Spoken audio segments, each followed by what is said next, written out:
Halo guys, jumpa lagi dengan saya Matius dalam channel SLD Inspiration.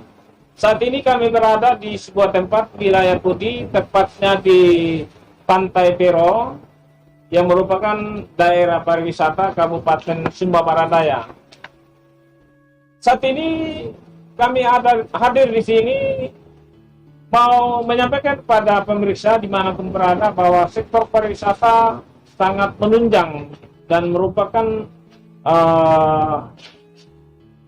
pemacu pendapatan daerah tertinggi, mestinya kalau hal ini dikemas dengan baik oleh pemerintah daerah. Saat mari kita jumpa salah satu dokter yang punya kajian di sektor pariwisata itu sendiri. Halo Pak Dr. Sulaiman Lendidapa. Ya, Pak, apa pandangan Bapak SLD bicara tentang sektor pariwisata itu secara gamblangnya? Ya, terima kasih Pak Matius.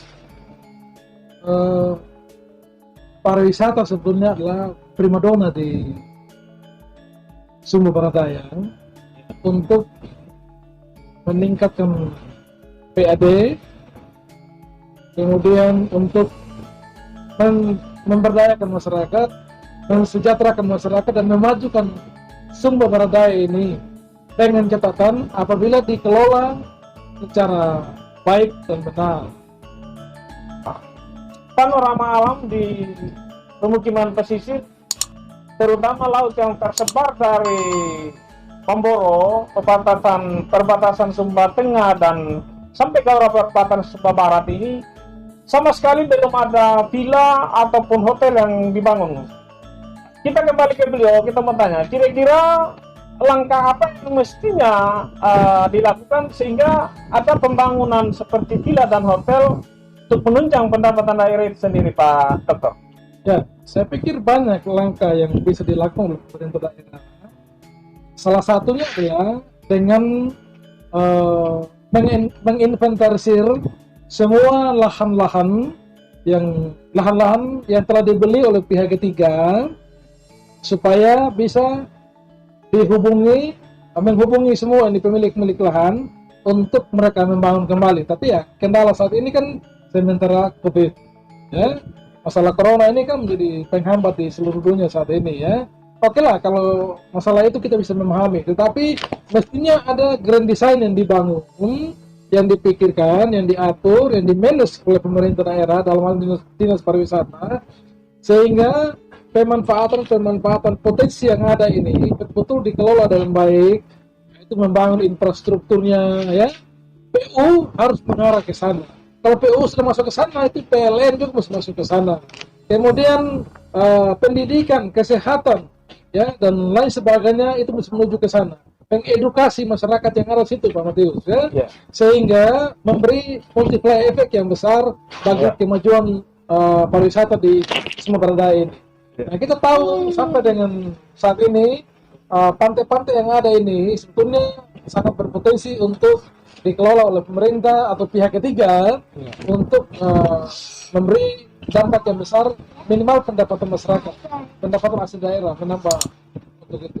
Nah, karena itu kedepannya pemerintah, saya pikir juga mereka sudah rencanakan, Pemda tidak duduk diam juga, pasti sudah merencanakan hal-hal yang baik untuk kemajuan sektor pariwisata di Sumba Barat Daya. Tetapi kita mengingatkan lagi supaya pariwisata betul-betul harus dikelola dengan baik. Kalau PAD kita kecil, dana APBD kecil, tidak mampu untuk mengelola, libatkan pihak ketiga. Dengan melibatkan pihak ketiga barangkali bisa dikembangkan, bisa dikontrakkan, atau bagaimana caranya sehingga semua potensi-potensi wisata ini bisa terkelola dengan baik. Kemudian bisa juga pemerintah dalam hal ini mengusulkan kepada pemerintah provinsi dan pemerintah pusat bekerjasama dengan pihak ketiga untuk bisa mengelola semua lokasi-lokasi wisata ini secara baik ke depannya. Saya percaya kalau ini terkelola dengan baik, pasti memberi dampak yang baik bagi kita semua. Tetapi bukan sektor dana saja, Pak Matius. bukan sektor anggaran saja yang menjadi kendala, tapi saya melihat juga ada beberapa sektor, ya. edukasi sumber daya manusia. Misalnya kalau kita pergi di satu tempat itu, di sana kok kita masuk dengan aman, pulang dengan aman. Nah, kalau kita di Sumba Barat Daya ini, itu ada beberapa lokasi yang tamunya itu bahkan sudah banyak yang sudah muat di berita, muat di Facebook, mereka tidak nyaman. Misalnya ketika masuk di satu tempat, pertama misalnya dari penjaga pantai, penjaga lokasi di situ banyak yang minta uang, tapi itu sifatnya ilegal, tidak masuk dalam pendapatan daerah. Kemudian yang kedua, akses menuju ke situ itu juga terkendala.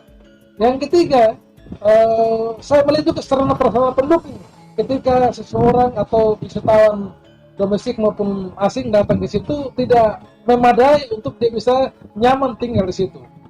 Nah, inilah beberapa kendala. Kemudian juga tidak ada publikasi yang sifatnya kontinu dan intensif dilakukan, ya. Dan bagaimana melakukan sosialisasi secara kontinu dan intensif kalau sarana prasarananya serba terbatas, kalau pengelolaannya masih serba terbatas, sarana prasarana yang ada ya apa adanya, terkelola hanya secara masih sifatnya tradisional. Nah, ini yang kita minta pada ke depan, kita mendukung pemerintah daerah ini. Ya, salah satu adalah desa wisata. Nah, kalau bilang desa wisata, mestinya setiap desa yang punya lokasi-lokasi seperti ini yang bisa dikembangkan untuk wisata, yang bikin menopang mereka pemerintah desa untuk membuatkan namanya perdes. Nah, kalau perlu lebih tinggi lagi bikin perda, sehingga pengelolaan pariwisata itu betul-betul terkelola secara mandiri, baik, benar, dan berkelanjutan ke depan. Saya pikir itu yang dapat saya sampaikan. Namun tentu kita memberikan profesi bagi pemerintah daerah juga yang sudah melakukan beberapa aksi, misalnya di Pantai Wekuri dan beberapa tempat yang lain masih tradisional. SDM-nya masih terus dibenahi, sarana-prasarananya, dan kemudian sosialisasinya terus diintensifkan, kemudian daya dukung yang lain. Saya pikir itu. Ya. Terima kasih Pak Dr. Soleman Ridapa. Rangkuman tentang bagaimana manajemen pengelolaan sektor pariwisata, saya pikir para pemeriksa di mana berada ini luar biasa dan singkat, padat, dan jelas. Benar bahwa sektor pariwisata ini sangat menunjang dari sisi pendapatan daerah yang belum dikemas dengan baik. Kalau kita lihat daerah lain seperti Manggarai Barat, income wilayah di sektor pariwisata mencapai 1,2 triliun, sementara Sumba Barat Daya kita masih nihil. Di Sumba Barat sudah bisa mencapai 50 sampai 75 miliar, Mungkin sudah lebih sedikit lagi karena beberapa desa ada pembangunan lagi seperti ya. Nah, ini bagaimana sistem transformasi bidang pariwisata ini juga harus dipikirkan mungkin Pak Dokter. Kira-kira bagaimana menurut Pak Dokter sendiri? Ya, memang mengembangkan pariwisata, Pak Matius, bukan ansi tanggung jawab pemerintah saja. Itu ada keterlibatan dari multi stakeholder yang ada di Sumatera Daya, di NTT, di Indonesia, bahkan di luar negeri. Yang perlu melibatkan gitu. Perlu membuka ruang-ruang komunikasi, membuka konsultasi, ya, minta pendapat. Bagaimana? Bikinlah pertemuan-pertemuan bagaimana memajukan wilayah. Kalau pemerintah merasa pemerintah daerah dalam hal ini merasa misalnya kayak kesulitan sekali mengembangkan, saya pikir ada pihak-pihak ketiga yang bisa ikut berpartisipasi membangun. Namun salah satu yang saya lihat adalah kita melihat juga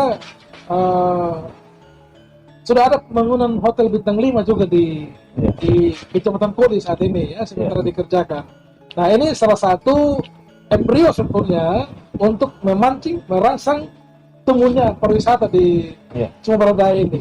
Tetapi menurut saya sebelum masuk kepada hal yang terlalu besar ini, yang paling utama adalah pembenahan yang kecil-kecil dengan nama APBD, PAD yang kecil, kemudian melibatkan masyarakat desa, kerjasama dengan pemerintah desa yang punya anggaran 1,5 miliar dan 2 miliar dan sebagainya. Ini kalau dikelola secara integrasi itu, saya percaya akan ada manfaat yang besar bagi kemajuan kita bersama ke depan.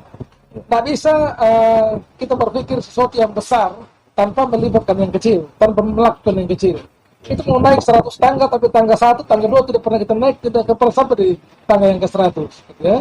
Jadi inilah hal-hal yang saya ingin sampaikan. Pertama, kita tetap memberikan profesi bagi pemerintah daerah sudah melakukan beberapa aksi nyata saat ini, tapi itu tidak cukup karena kita punya pantai ini sangat luas. Itu potensi untuk dikembangkan sangat luar biasa, karena itu butuh pengembangan yang lebih cepat lagi, lebih progresif lagi di tahun ini dan tahun-tahun yang akan datang. Ya. Terima kasih Pak Dokter. Saya pikir semoga ide dan gagasan yang baik ini dapat bermanfaat bagi kita semua, terutama sistem pemerintahan yang saat ini berkompeten mengelola daerah ini, terutama Sumba Barat Daya ini bisa memperhatikan sektor pariwisata itu karena salah satu sektor yang sangat menunjang keberlanjutan daerah ini ke depan. Lalu saya mau minta pesan dan kesan Pak SLD terkait sektor ini ke depannya bagaimana? Ada pesan mungkin? Ya, saya punya kesan dulu ya. Kesan saya bangga menjadi orang SPD, orang Indonesia, karena hidup di Sumatera Daya ini dengan potensi alam yang sangat luar biasa. Wisata itu bukan hanya dikembangkan di sektor pantai, ya, tapi wisata itu bisa dikembangkan di wisata alam, wisata budaya, wisata pantai, dan lain sebagainya. Nah, mari kita dukung pemerintah ini supaya mewujudkan itu desa wisata. Kalau desa wisata ini bisa dilakukan, maka saya percaya akan ikut mempercepat penanggulangan kemiskinan di Sumatera Daya. Yang kedua, saya berharap juga kepada Pak Bupati dan juga dinas terkait, ini 5 orang pelopor desa ini yang ditempatkan di setiap desa, ya, menghabiskan 1 tahun 99 juta. 1 tahun untuk 1 desa itu 99 juta. Kalau 173 desa itu menghabiskan 17 miliar lebih. Nah, kalau ini dipakai untuk pemberdayaan masyarakat, akan banyak sekali masyarakat yang bisa mendapat manfaat. Tetapi saya tentunya percaya Pak Bupati dan stafnya punya grand design yang besar untuk mengembangkan pelopor desa ini, menerapkan pelopor 5 orang sarjana pelopor desa ini, khususnya di sektor wisata ini, supaya betul-betul ada dampak yang besar bagi kemajuan desa wisata di Sumatera Daya. Dan sarjana-sarjana yang lain ditempatkan di situ juga, saya percaya itu bukan hanya sekedar untuk balas baik atau apa yang telah dilakukan sebagai tim kemarin, tetapi saya percaya itu tujuan adalah untuk betul-betul membangkitkan kemajuan bagi desa ini. Nah, yang saya lihat sekarang itu masih ada kekurangan, misalnya job description-nya apa ya bagi 5 orang sarjana per desa ini, ya. Kemudian apa batasan-batasan kerja mereka, ya, gitu ya, sehingga terukur kerja mereka ketika mereka ada di tingkat 5 orang di setiap desa dan membawa dampak yang besar ke depan. Saya percaya pemerintah kalau ini terkelola dengan baik, pariwisata pantai, kemudian di alam dan budaya, kalau ini dikelola dengan baik, saya percaya akan menimbulkan multiplier efek yang besar dan tentunya kemajuan bagi masyarakat SPD ke depan. Demikian dan terima kasih. Ya, para pemirsa dimanapun berada,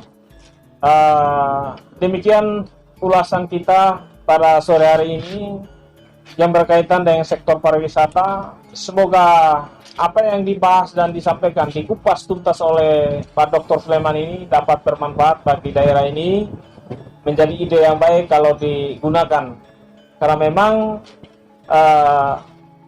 desa pariwisata itu ada juga kampung-kampung situs yang memiliki kesan aset unik, adat, yang mestinya juga dijual keluar untuk terus dikembangkan oleh pemerintah daerah, karena itu menarik minat wisatawan domestik dan luar akan datang ke Sumba, lebih khususnya Sumba Barat Daya, menikmati segala sesuatu yang menjadi aset daerah ini. Saya pikir kita sampai di sini para pemirsa. Terus kita akan gali persoalan-persoalan lain yang berkaitan dengan kemajuan sebuah daerah ke depan. Karena bagaimanapun sebuah daerah itu bisa maju atas kerjasama pemerintah, swasta, dan masyarakat. Ini menjadi jaminan kita semua. Kita harus tegakkan ini semua dalam sebuah kerjasama yang baik. Kita menggali semua persoalan dan kita selesaikan secara bersama-sama dalam 3 tungku. Terima kasih, selamat sore, sampai jumpa di lain waktu.